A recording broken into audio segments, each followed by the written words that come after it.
Привітання, шановні сябры, меня зовут Игорь Мельников, кандидат гістарычных навук, и мы с вами працягваем вывучаць гісторыю даваеннай савецка-польскай мяжы ў Беларусі. Сённяшняя тэма досыць важная, менавіта вайна выведак на вось гэтым савецка-польскім кардоне ў міжваенны час. Досыць важны момант, бо наклаў адбітак на жыццё вялікай колькасці людзей, ну і таксама на геапалітычную сітуацыю ў рэгіёне. Пасля згортавання актыўнай выведкі, пра якую я расказваў у першай нашай лекцыі, бальшавікам прыйшлося перафарматаваць менавіта дзейнасць сваіх выведвальных служб на тэрыторыі сумежнай капіталістычнай дзяржавы. Супраць палякаў дзейнічала две галоўныя структуры. Гэта АДП-УНКУС, гэта выведка, якая непасрэдна знаходзілася на лініі мяжы у памежных атрадах. Гэта былі сакрэтна-аператыўныя часткі. Пры кожным памежным атрадзе гэта 12, 13, 14, 15, 16, 17 і 18 памежныя атрады. Ад Полацка і Верхнядвінска да Жыткавічаў. Таксама супраць Другой Рэчы Паспалітай дзейнічала вайсковая выведка, якраз выведвальны аддзел беларускай асаблівай вайсковай акругі, штаб якой знаходзіўся ў Смаленску, потым пераехаў у Менск, але гэта іншая трошкі гісторыя. Так вось, задачы былі досыць розныя. Калі памежнікаў, перш за ўсё, цікавіла, што адбываецца ў памежнай зоне, контрвыведальная дзейнасць у памежнай зоне супраць польскай выведкі, супраць агентуры польскай, то вайсковую выведку РСША цікавіла рабоча-сялянскай чырвонай арміі тое, што адбываецца непасрэдна ўжо ў тыле менавіта Польшы, то бок на тэрыторыі паўночна-ўсходніх ваеводстваў Другой Рэчы Паспалітай.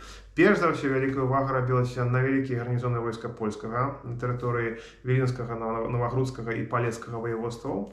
Таксама нацыянальных пытаннях, таму што было зразумела, што войска Другой Рэчы Паспалітай, яно не адналітае, і там служыць досыць шмат прадстаўнікоў нацыянальных меншасцяў, у тым ліку беларусаў. Мы памятаем гісторыю 20-й пехотнай дывізіі, якая павінна была адыграць досыць важную ролю у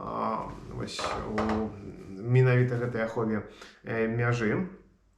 Ну і, канешне, досыць важны момант, ужо непасрэдна перад пачаткам Другой сусветнай вайны бальшавікі звярнулі на тое, ці з'яўляюцца афіцэры вермахта нямецкіх спецыяльных служб на вайсковых занятках войска польскага. Баяліся у Крамлі збліжэння Польшы з Германіяй. Але, канешне, пра нямецкіх афіцэраў ніхто не мог казаць, но не было іх. Маглі быць французскія афіцэры, яны былі, маглі быць венгерскія ці румынскія афіцэры, і сапраўды яны прысутнічалі на такіх занятках, але ніяк не немцы. Германія была другім патэнцыйным праціўнікам Польшы, і Польша гэта не хавала, пры тым, што да моманту смерці Пілсудскага яму ўдавалася лавіраваць паміж вось гэтымі двумя вельмі небяспечнымі і агрэсіўнымі суседзямі, паміж Берлінам і Масквой. Масква вельмі баялася, паўтаруся, збліжэння Варшавы і Берліна, але ж Варшава разумела, што вось збліжэнне якраз такі Савецкага Саюза і Германіі гэта канец усходняй Еўропе.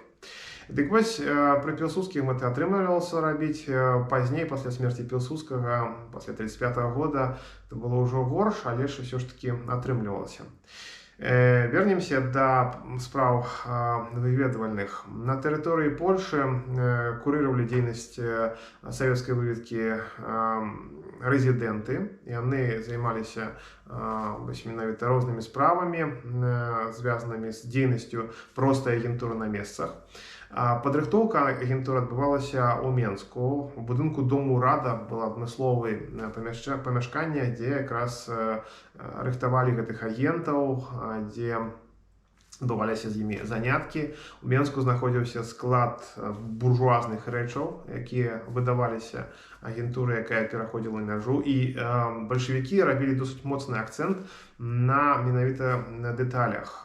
Вопратка, нават пастаці, крэм для абутку павінны былі быць менавіта не савецкай вытворчасці, а вось гэтай заходняй вытворчасці.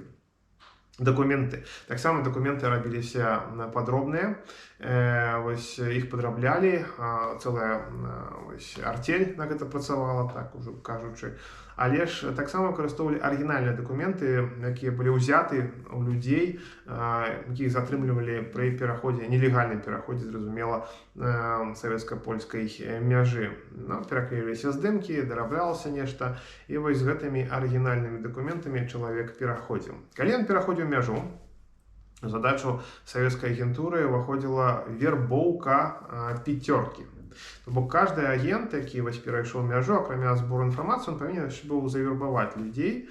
І вось гэтая пяцёрка павінна была пазней шукаць яшчэ пяцёрку. Трохі дзіўна, сапраўды, пагадзіцеся. Так вось гэта ўжо момант хутчэй не выведвальны, а менавіта ўжо такі дыверсійны, які быў накіраваны на сітуацыю ўжо ці вайны, ці нейкай такой рэвалюцыйнай сітуацыі, як казалі ў Саветах. То бок гэта ўжо ператваралася не проста ў выведвальную дзейнасць, а таксама такую дыверсійную.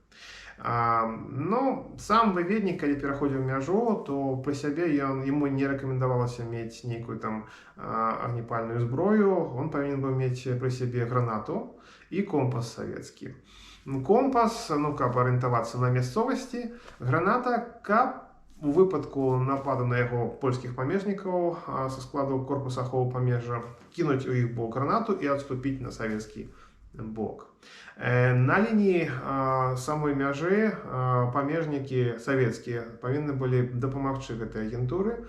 І самае цікавае, не мелі яны магчымасці і права з імі неяк размаўляць. Павінны былі даць магчымасць затэлефанаваць гэтаму агенту ў Менск. Той павінен быў патэлефанаваць свайму куратару, назваць псеўданім, хутчэй за ўсё яны мелі менавіта псеўданімы, і за ім прыязджалі, забіралі і ўсё. Калі памежнік пачынаў размаўляць з агентам, то гэта магло скончыцца кепска для самого памежніка. Не рэпрэсавалі, але пераводзілі на іншыя месца службы. Было такое, напрыклад, пад Заслаўем. Цікавіліся бальшавікі, у тым ліку і памежнай зоны, што адбываецца непасрэдна на мяжы з БССР. І вось тут гэтых якраз агентаў павінны былі дапамагаць і ўсё рабіць для іх менавіта савецкія памежнікі. Палякі таксама цікавіліся тым, што адбываецца ў БССР. Гэта было досыць важна, таму што, паўтаруся, да моманту амаль што пачатку Другой светнай вайны Польша лічыла менавіта Савецкі Саюз патэнцыйным праціўнікам будучай вайне. Вось там разумелі, што у Крэмлі ніхто не забыў 20-й год, ніхто не забыў падзеі польска-бальшавіцкай вайны і цуду над Віслай, калі Пілсудскі не пусціў бальшавікоў у Еўропу. І разумелі, што прыйдзе той момант, калі бальшавікі пажадаюць паквітацца. Таму палякі спрабавалі максімальна вывучыць гэтую заходні фарпост якраз Саветаў, БССР. Туды накіроўваліся агентура як капаўская, то бок корпус аховы памежжа, якая працавала ў памежнай зоне, так і агентура другога аддзела польскага галоўнага штабу ці генеральнага штабу, гэта ўжо такая вайсковая выведка. І вось там яны павінны былі таксама збіраць інфармацыю пра непасрэдна вайсковыя гарнізоны, манёўры, вайсковыя прадпрыемствы на тэрыторыі БССР, будаўніцтва інфраструктуры, дарог, мастоў.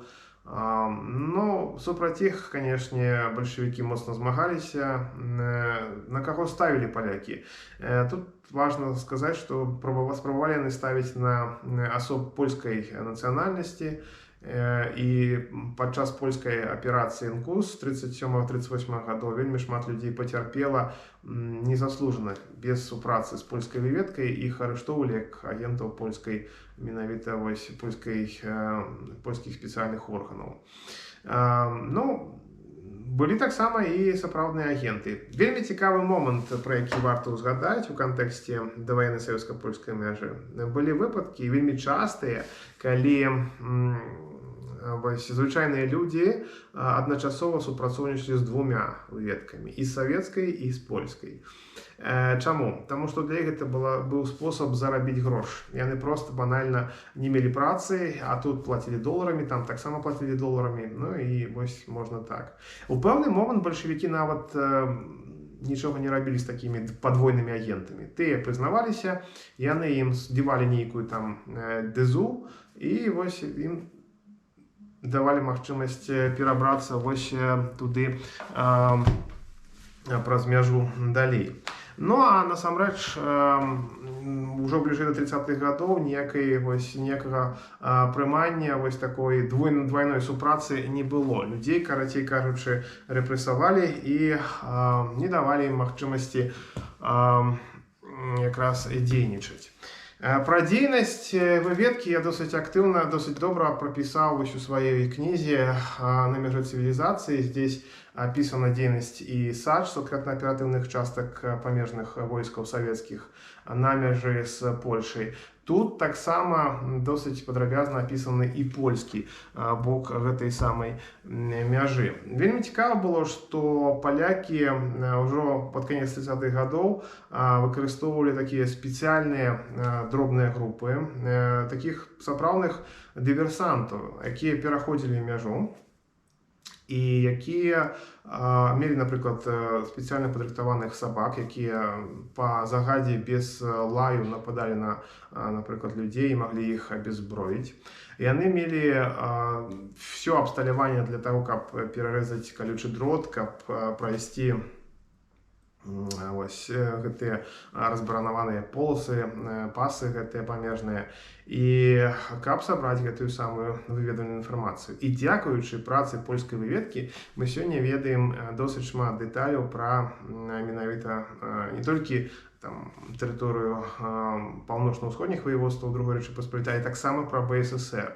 Напрыклад, умацаванні савецкія. Гэта Полацкі умацаваны раён, Менскі умацаваны раён, Слуцкі і Мазырскі.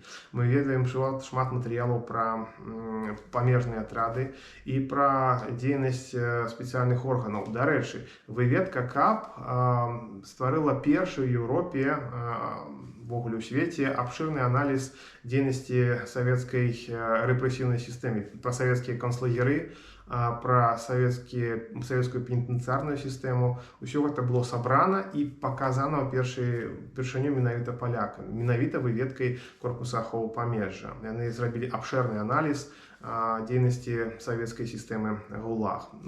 Збіралася інфармацыя як выведнікамі на тэрыторыі Савецкага Саюза, у тым ліку і БССР, так і людзьмі, якія прыязджалі, вось гэтыя самыя вязні былі, якіх абменьвалі, вось яны таксама расказвалі, дзе яны знаходзіліся і як яны знаходзіліся. Ужо пасля далучэння паўночна-ўсходніх ваяводстваў да БССР НКУС палявала на былых агентаў якраз польскай выведкі, і шмат з іх стала потым ужо ахвярамі сталінскіх чыстак, сталінскіх рэпрэсій. Тут я запрашаю вас на мой блог у Live Journal «Гісторыя побач». Пачытайце, вось учора там з'явіўся цікавы артыкул якраз пра некалькі агентаў беларусаў, якія працавалі, супрацоўнічалі з польскай выведкай, і што з імі стала далей. Досыць красамоўныя гісторыі. Вось такая яшчэ адна старонка гісторыі даваеннай савецка-польскай мяжы. Чытайце артыкулы, чытайце кніжкі, вывучайце гісторыю, глядзіце сюжэты, падпісвайцеся, у тым ліку на мой асабісты канал «Гісторыя побач». Гэта сапраўды досыць важна. Ну і вывучайце нашу мінуўшчыну, бо без мінуўшчыны не будзе будучыні. Такая гісторыя, якая зусім побач.